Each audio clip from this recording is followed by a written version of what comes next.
So I'm not going to review what we were doing, just, it was 1D potentials. We finally were kind of doing, it was kind of undergrad stuff, but it was advanced undergrad stuff towards the end. I didn't get a chance to talk about electronic structure of solids. I have a whole 20-minute thing prepared for that. I'll try to save that up for at some point, because so many of you are going to do material science. This would really be useful to you. So anyway, I'm going to try to incorporate that into the course at some point. So today and Monday, it's all multidimensional. So everything's multidimensional. So I'm going to cover this stuff. It's still a bridge to your undergrad stuff, but again, we're going to hit a higher level. This is where the equations are going across the board. And once we get done with this on Monday, then Wednesday we'll start on Dirac notation, which is how physicists learn quantum. Physicists are better at quantum than chemists, to be blunt. They're way better. They have better understanding, they have better tools. The problem is that chemists do it this way and physicists do it that way. And most chemists, like if they knew what I was teaching, they'd be angry. If they knew I was switching camps to largely teaching the physics way, they'd be angry with me. I'm doing it because it's better. But people don't like that. People don't behave that way. We have our way of doing things, and we don't care if it doesn't work. This is how we do it. I tend not to operate that way, and it doesn't help that I was taught the physics way. So the physics way is this Dirac notation. When you read papers or go to talks in PChem, you will see Dirac notation. So it's probably going to be pretty useful for you to know what the heck you're looking at. Number two, as I mentioned, there's a learning curve to understand how Dirac notation works. It's symbols, so like instead of an integral of a wave function times a wave function, which can be kind of nasty, I'll use tau to represent multi-dimensions. Okay, so that's an overlap integral. This is what it is in Dirac notation. It's a symbol. Now, sometimes the symbol just means integrate, so I haven't really helped you. But the reason Dirac developed Dirac notation is because about 90% of all quantum integrals are delta functions. So, because of this, he developed this so that you can recognize when your integral is a delta function, because then you don't have to do it. It's just 0 or 1. That's 90% of what happens in quantum. So using Dirac notation prevents you from having to do this. Because if you have to do this, the expressions we have go out 10 miles long, and all you can see are a bunch of integrals. But instead, you see this, that doesn't scare you, right? It's easier to write. You can actually kind of understand what the underlying message is of the equation, right? Equations mean things physically. You can see it if I write it this way, but this way you just get integral after integral, and your head's blown off. So anyway, heads up. That's why I'm doing it this way.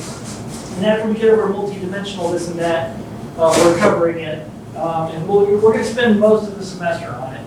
We're actually going to study one quantum phenomenon, an electron in the magnetic field. You're going to learn all about Dirac notation.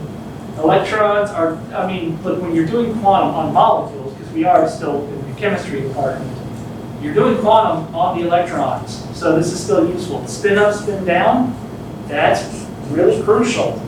Magnetic fields are how we know about spin up, spin down. So that's why we're going to spend nearly a month studying an electron in the magnetic field, because you're going to get all the fundamentals of electrons, learn Dirac notation, and it's relevant to molecules because you're doing quantum theory on electrons. The reason that they stack into orbitals SPD is because of their spin. So anyway, that's the big picture. So I don't want you to think I'm going off the deep end. All right, anyway, I am going off the deep end. Rattling on about stuff. And I need to be talking about multidimensional quantum. Okay, first step of multidimensional quantum, we'll actually do particle in a, we're going to do particle in a ring and a particle in a sphere. So we'll do that first. Now that just means that the potential past a certain length is infinity. So we don't really need to, let's not worry about potential energy. Unfortunately, as I think I mentioned this toward the beginning of class, The difficulty with quantum is always in the kinetic energy operator.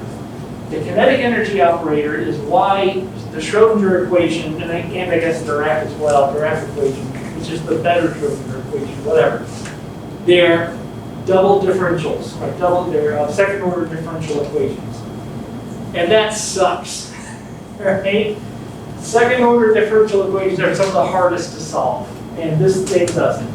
Okay, now to include another dimension, let's just do y. Or should I multiply or add?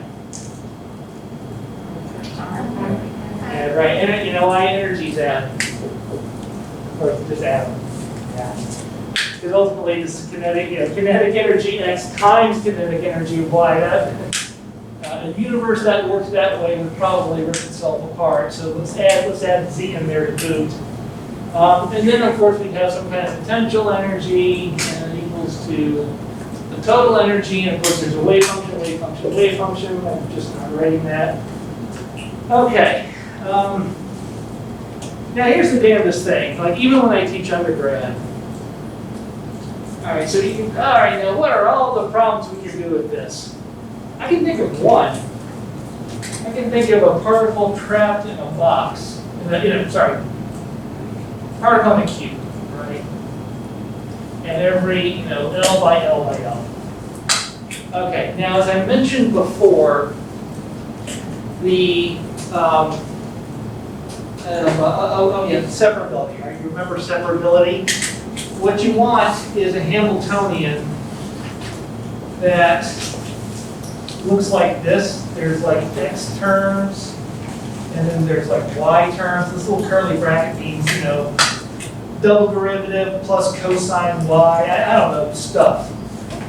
And then there's z. And they're separated by plus signs. That means that you don't see x times y or sine xy. None of that crazy business. They're separable like that. Okay, and then sometimes it's not clear that your Hamiltonian is actually of this form. And now here it's obvious, right? Multiply through by the constants, but x stuff with x, stuff with y, stuff with z. I'm telling you, sometimes it's actually not very clear that this is happening, because these things can kind of crosstalk a little bit. There's ways that they crosstalk that they're separable, but it's really not obvious. And we'll look at an example today. Okay, when that happens, what you do is, now you might remember, I actually did this towards the beginning of class. What you would do is apply a separated wave function on the right and then divide it out on the left. You might remember this. If not, here it is, whatever. Act on the right, divide out by the left. And what happens is this expression has this magical way of untangling the term so that it's clear. And again, you'll see an example of that. The next thing is that when you do this, you kind of need to do this no matter what, because then you get three, I call them mini Schrodinger equations. Again, we did work an example. You end up with three different Schrodinger equations to solve for the wave function in x, y, z. You do it separately. And then the result is multiplied. So there's that. Let's get to our 3D particle in a cube. And we're actually done with this because the answer, now remember that to solve a wave function means, to solve the Hamiltonian means to get the wave function. It's not to get the energy. With the wave function, then you apply the wave function to the Hamiltonian and then you get the energy. So to get the energy is not to solve the Hamiltonian. To get the wave function is to solve the Hamiltonian. So just be careful of language. Okay, I don't know that I quite remember the normalization constants. I'm not going to worry about that.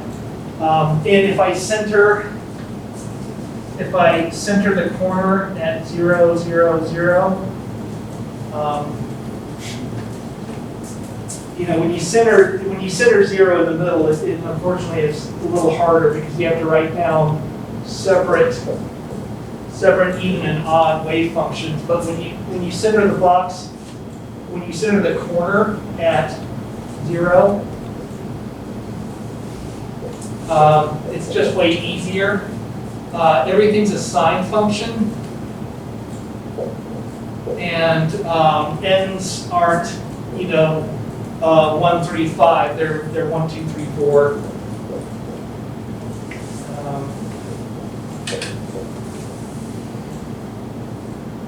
And technically, the y's get subscripts. Sorry, the n's. What did I just say? The n's get little subscripts, quantum numbers. So 3 quantum numbers describe the system. Obviously, you can have nodes in one direction but not another by having a 2 versus a 1 there. Not allowed to have, I don't think you can have a 0, that's technically not allowed. With the wave function, and again, there's normalization. I forgot what it is off the top of my head. I should have that in my notes.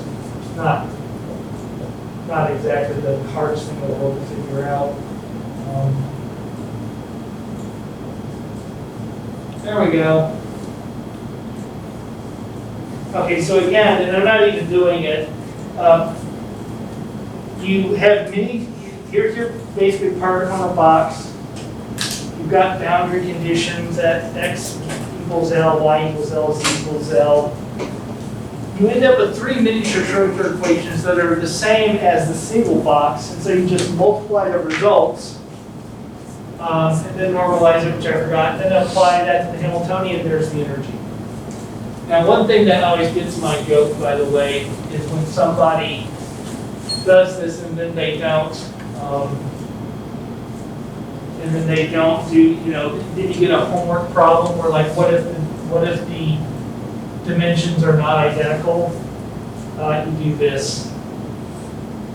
Anyway, it just kind of burns me up when somebody shows a simple representation that's like really easy to understand, but then they complicate it. So that's if I make one of the dimensions different than the other, So that's how this would change. Anyway, just wanted to throw that out there. It's not important. Okay, all right, so that's it. And that's literally, it's stupid. There's really nothing else to talk about. I don't really even have any other example problems to work on. I don't know, I could come up with a couple more, but it would just really be the same stuff. So here's where, of course, we're going to go down to a horrendous place that we never wish we had. Before I get there, let's do something real simple. Let's take a baseball, right? And let's throw it in a direction, and that direction will be x. Now, of course, the position can be described. We're going to be in Newton's world. So it'll go, x will be to the right, that's forward x. It'll go, it's not going to go in y or z, just because I don't feel like it. And so it's just going forward in time. Now, of course, I need a slope. If that's meters and that's second, then I need a slope of meters per second, which, of course, is not, m is traditionally used for a slope, but I'll call it v. Velocity, meters per second, right? Okay, what's the kinetic energy? Right, the ball is a pound, I don't know. There's a kinetic energy, everything's fine. Why am I talking about this? Okay, let me ask you this. Could you do this problem, instead of x in position of time, let's do cylindrical coordinates. So recall that cylindrical coordinates, z doesn't exist. There's, of course, a radius and a angle c. I didn't draw that very well, but r and phi. We won't worry, z doesn't exist, we're in 2 dimensions. Okay, my question to you is, could you do it? Velocity times time was a nice function that described the ball. It was very simple. I don't think you could get a more simple mathematical description of this ball being thrown. I really doubt it. Okay, I'm asking though, could I switch coordinate systems to cylindrical? Could I do that? And get a perfect description of the ball, no approximations. What do you think? There are mathematics that allows me to switch from one coordinate system to the other one, even for something moving in a straight line. Right now, you know, I mean, look at this. It looks like I want to add a, look like here's the cat, and I'm mad, so I am spinning the cat around. So that I would probably use R and theta. But this ball that's just going in a straight line doesn't quite, so it's a round peg trying to get in a square hole. Can I do it? What do you think? Yeah? It's okay to just guess, because you don't know. So go ahead and guess. No. Now, most people said yes, you said no. Wrong. Okay, here's how you can know you're wrong. Someone has figured out everything with math. All right, that's one way to know that the answer is yes. It can be done. You can figure out how to get this very simple, natural explanation of the position of a ball just being thrown. You can translate it to cylindrical coordinates. Now here's the trick. It's hideous. Oh, it's hideous. The way, especially if you do this in R theta phi. There is a mathematical technique where you basically use a Taylor series of specific, actually in 3 dimensions you use the theta. Anyway, whatever. It can be done. It's done via a Taylor series. It's awful, but it can be done. All right, so why am I talking about this? All right, now let's look back at this thing. Kinetic energy, like my ball being thrown, this is the kinetic energy operator. It's not hard. I mean, how hard was this, right? You know, particle in a cube actually describes a lot of phenomena. It describes nanomaterials really quite well. So this actually can do some advanced stuff. It was rather simple. Unfortunately, when it comes to atoms, they're round, and you ain't gonna want to describe that with X, Y, and Z. So my question to you is, how do you change, how does the kinetic energy operator change? Right? And what about like, okay, how do you insert rotational energy? It's kinetic energy, right?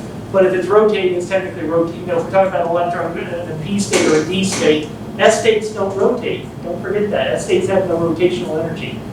Even though they're drawn to circles, that's actually meaningless.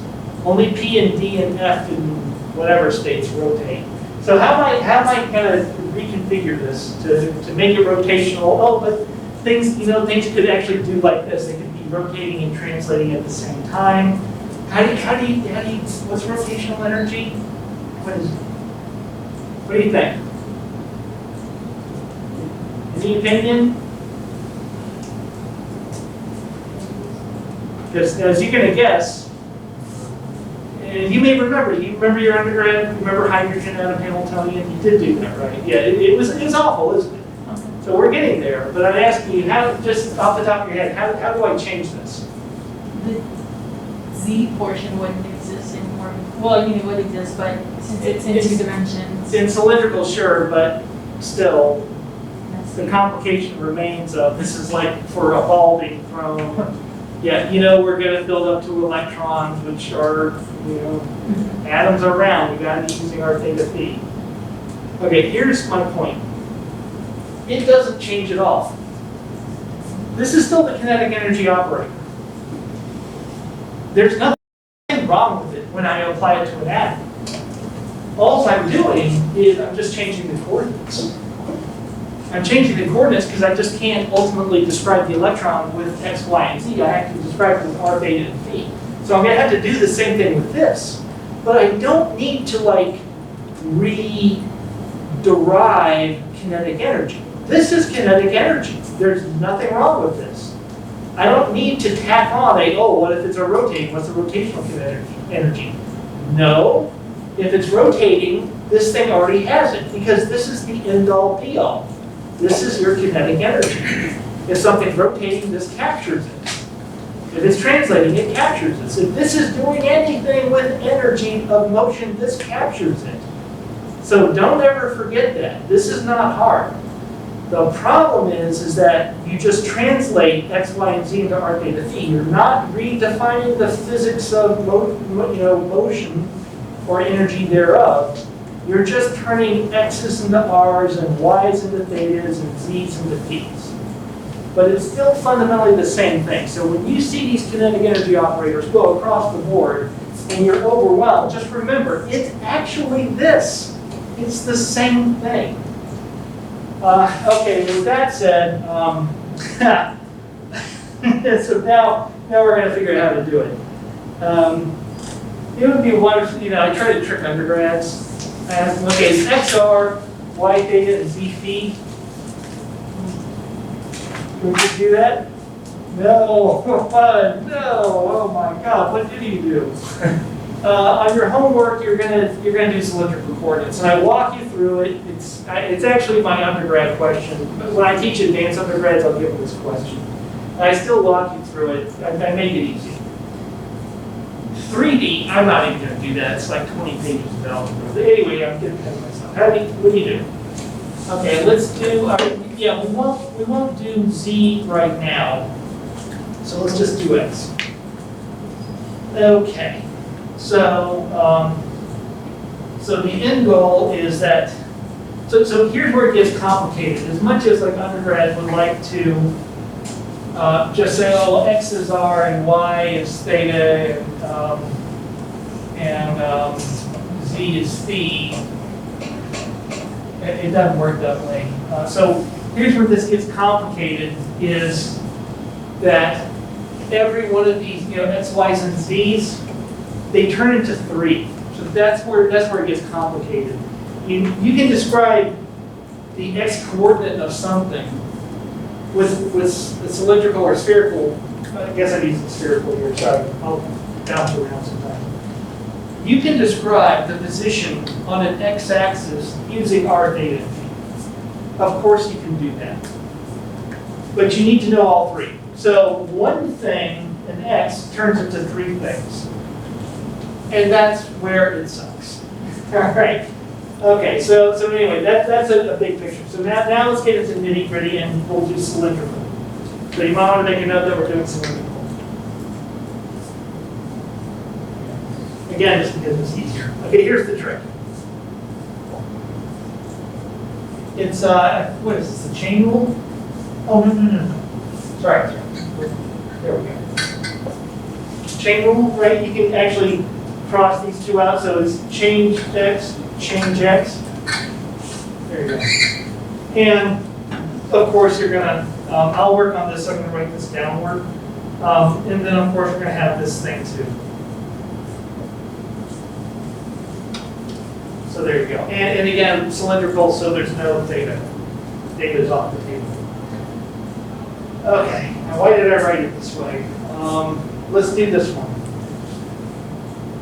Now we have to know what's what in terms of our coordinate system. And be careful because when you Google this, mathematicians have a different definition for theta and phi than chemists or physicists. They call, this is our phi, this is phi, to them it's theta. Just don't write that down, just be careful when you're looking at Wikipedia. Okay, there's that, and of course, phi is, now I can do trig, but I don't remember it off the top of my head. I have to look this up every year. And when I do calc on trig, I use a computer. I don't remember the derivative of a tan. I do now because I was reviewing my notes.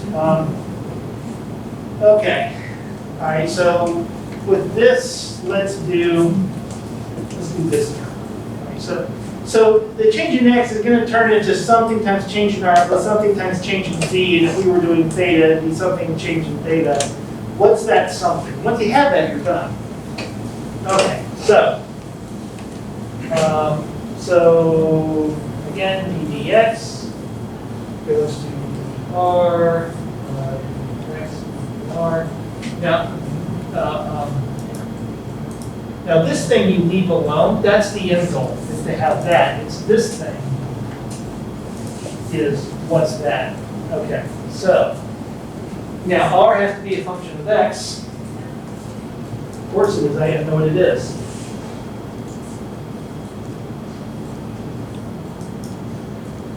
We're going to keep an R still, again, nothing happens to that. And when I have square roots, I hate square root symbols. Put it to the half. It's just one of my things. Why? Because then I always remember, bring down the half. Then you've got the function of degree minus 1. So now that's x squared plus y squared to the half minus 1. So now that's x squared plus y squared to the half on the bottom. Oh, wait. Then you have the derivative of the inside, so that's 2x. There we go. Sorry, I hope you're not having to work understanding that. And again, right, this is high school calc. Okay, you're okay with that? Yeah, we're done. Here's the problem. We're trying to get to R and V. No more X's and Y's. There's a bunch of X's and Y's. It's not done yet. Remember, no X's, no Y's. Okay. What is x squared plus y squared to the half? What's that? 2r, and x is, sorry, we need a trig. You know, I needed to, I should have done this to begin with. X is r cos, B and y is r sine. So I should have reminded you of that. So I have a 2 on top, so the 2's cancel. X is r cos.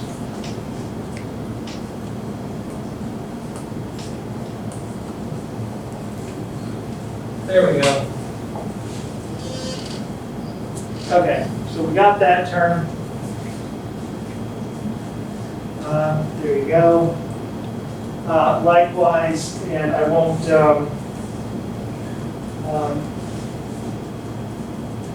I'm not using the words super well here.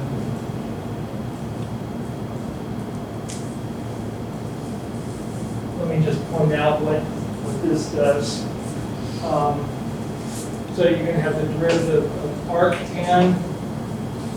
As I mentioned, I mentioned that I use the computer to do derivatives of trig functions beyond sine and cosine. And here's why, because we run into this thing here. What's the derivative of atan? It's minus y over r squared, technically.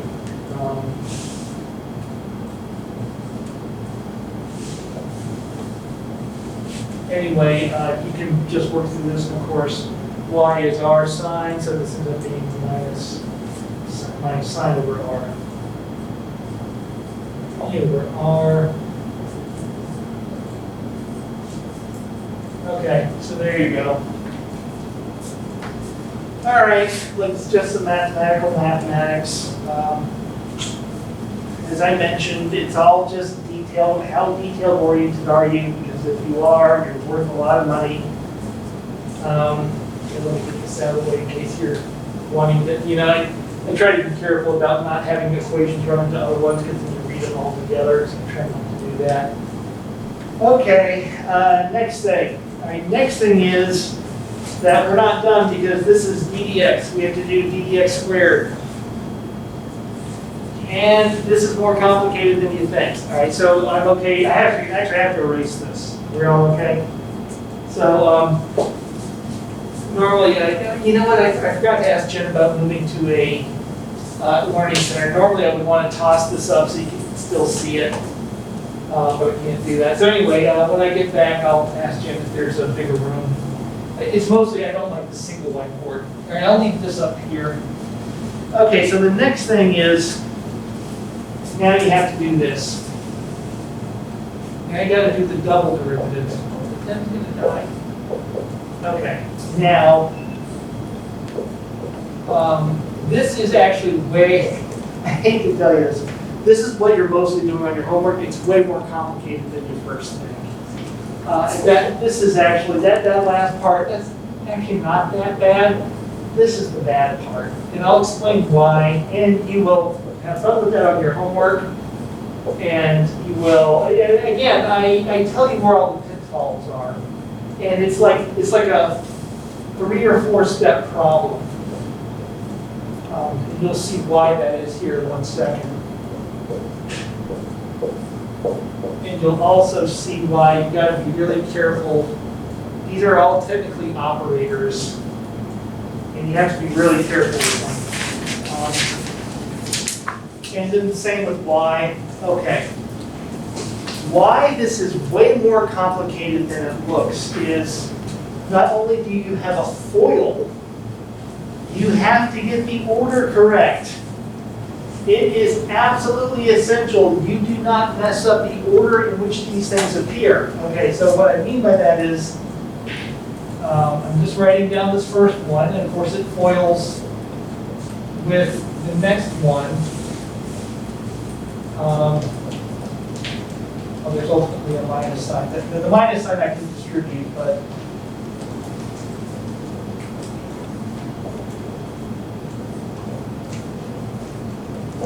okay, on and on and on. So I have 2 more terms. Now, again, you've got to be careful with keeping these in front and these in back. The reason is, you can see why it matters, is right here. You got a DDR with a function with an R in front of it. So what can happen is, so on and on. Let me show you what can happen. And so you do this with X, you do it with Y, you're going to simplify it. That's your homework. It'll take a while. It's not impossible, it'll take a while. The reason the order matters is, in the process of simplifying it, what you've got to recognize is you've got yourself a freaking product rule problem here. Right? You've got DDR of a function of R, but it gets worse than you think. Minus the way to untangle this nightmare, as I was just mentioning before, is you apply a wave function to the right. Now, your wave function is going to have an R and a phi in it. Sorry, that's off on the record. That's very good. And again, I'm not worried about the rest of it.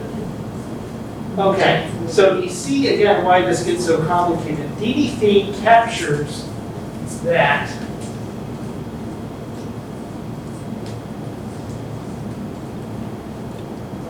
Let's see. Okay, so the sign can actually go through. The sign can pass through the DDR because it's a sign of phi. Then I got DDR.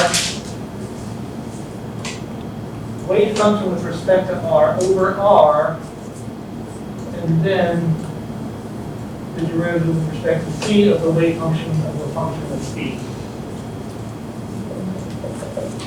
Okay, so now you see where you're going to have a really fun time on your homework.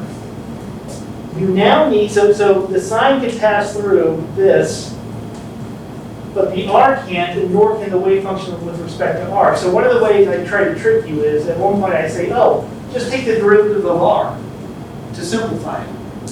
You can't, because its job is to work on a wave function that has an R in it. In other words, there's not one function, 1 over R. There's 2. There's psi of R, and the other function is 1 over R. That's where you have a product. So this derivative has to be done on R to the minus 1 wave function of R. You have to, so then you're going to have 2 terms, right?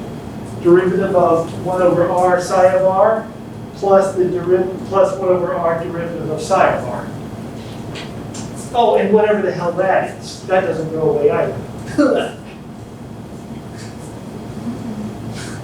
And you have 3 other terms to work on after that. Except they're going to turn everything into product rule. So those 4 terms turn into 8 terms. They do. They turn into 8 terms. And then they mix and match. And you also have DDY squared too. So you have 16. I told you this sucks. It sucks. And you can see on your homework, it really isn't that bad. I organized it. So at one point on your homework, you'll see where I wrote all this out and I organized it for you to be able to mix and match logically so you won't get completely lost. It's really not that bad. But at the same time, I hope you do get that this is actually a bit more complicated than it first appears. Now, the damnedest thing about all this is, get this. As you will do in your homework, it's going to simplify. Because a lot of these subtract, there's a bunch of cosine squared plus sine squared, and it turns into this.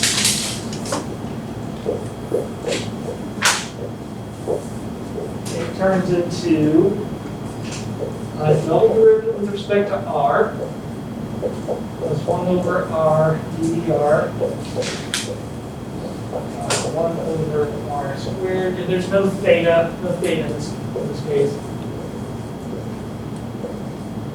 Okay, so it's really not that bad. It's it doesn't look even that much more complicated. A little bit more complicated than this, but it's not ridiculous either. One other thing I also want you to be careful of is that there is unfortunately more than one way to write the same thing. Be careful of that. When you're Wikipediaing this stuff and Googling it, you can find the 2D cylindrical Hamiltonian written in a way that's different than this. Now the reason is let me give you one example. You may see this.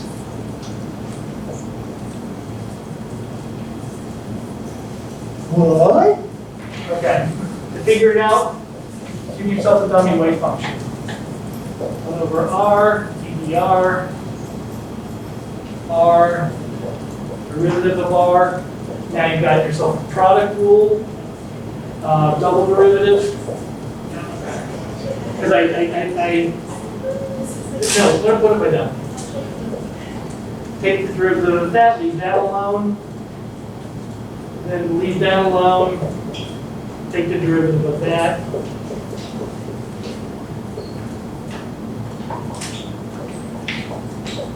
Then I'll unpack it. Then 1 over r, r over r. Did I do that right? Yeah, ddr squared, 1 over r. Yeah, see? It's the same thing. Anyway, not a big deal, not a big deal. Just be careful. Be careful of that. There's more than one of these. In fact, when you do 3D, there's actually 3 different ones. Okay. So yeah, so there you go. I think there was something else I wanted to say, but I've forgotten. Okay. I do have 5 minutes left, so I'm actually really going way too slow. So I need to introduce the problem. We're going to do a particle. Of course, our particles will be electrons. Particle in a 2D tray. Now, if this was a square, particle in a not a cube, not a particle in a box, not a particle in a cube, but a particle in a square, in a corral. It's just sine x, sine y. Sine x, sine y. No problem if it was a square. But when it's in a circle, the interesting thing is it gets way harder. Way the heck harder to do this. So again, it's fine to be, I mean, we can rattle around inside of this surface. It just can't pop out. All right, so I'll write down the Hamiltonian and then the force mass. And now, in these circumstances, by the way, since I do have you do some diffie-qs, for the most part, when we get into stuff like this, I'll just give you the answer, which actually I think Bessel figured this one out in 3 dimensions. Daniel Bernoulli figured that out. No, Laplace, sorry, Pierre Laplace. That's all figured out, the one in 2D. Simon Laplace, he did 3D. In 1850s, by the way, 1860s. Okay, so there you go. Now, notice I'm not including potential energy. It's a boundary condition, right? So remember that when we did freeways, this is a freeway. It's just in a circular freeway. Okay. Remember how I did that in one dimension? I solved that everything was e to the ikx or e to the minus ikx. I figured that part out. And then later, we did boundary conditions, which were pretty important. I'm doing the same thing. I'm going to figure out what the functions are first, and then I'll do the boundary conditions, which are, obviously pretty important because it's in a trap. But those can actually come second, oddly enough. Okay, so now to go about this, I acted on the right with the wave functions, and then what I'm going to do is then divide by the left. Now the reason I'm doing this is because I need to get my miniature Schrodinger equation. Now for one, well actually, hold on a second. We have to be pretty careful here. So let's look at what I've done. I'm doing the whole act on the right, divide out by the left. Now I'm doing that because, for one, I told you that I need to prove that this is separable. I need to prove it. Now you think like, oh, but no, you have R's and P's, right? Is this separated? Is there R parts and P parts? Is it separated? Is every term? No, it is not. You see that? You're screwed. No, that blows it. It's not separated. I told you, remember at the beginning of class? I said it's sometimes not clear if something's separated or not. It actually is separable. But it's hiding that fact here, because this isn't fair. This is not separated. It can be done, and I told you, you do that by acting on the right, dividing up by the left. Multiplying by a minus, be careful. I wanted it's like subtracted, right? Anyway. Okay, so I'm doing this to prove separability because I'm not starting in a separated state like I was here. It actually looks like it's not separated, so I'm going to have to do this procedure. Now the second thing is that not only will I be able to show it separable, when I'm done, I have the mini Schrodinger equations, which allows me to calculate the wave function R. So I get a double win here. Now notice this. That's nice. That's the only nice thing, but we have at least that going for us, which is nice. Okay. I've got, let's see, one more moment left. Okay, let me just leave you with this. Just remember this. Okay, I got 1 minute, right? So I'm going to multiply by minus 2m over h bar squared and r squared. Sorry, my handwriting isn't so great. Okay, why am I doing that? All right, now I'm also going to have this run through, and remember, a phi function passes through DDR, but not a DD phi, and R passes through a DD phi, but not a DDR. Right, it makes perfect sense. Okay, so I've got my wave functions.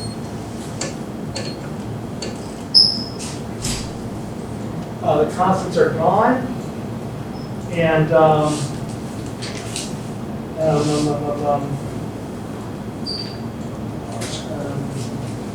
yeah, where's my R squared?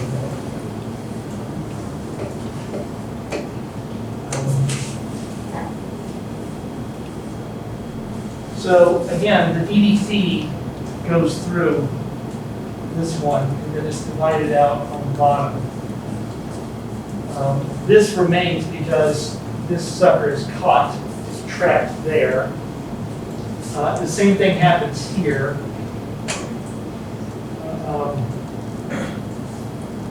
R squared.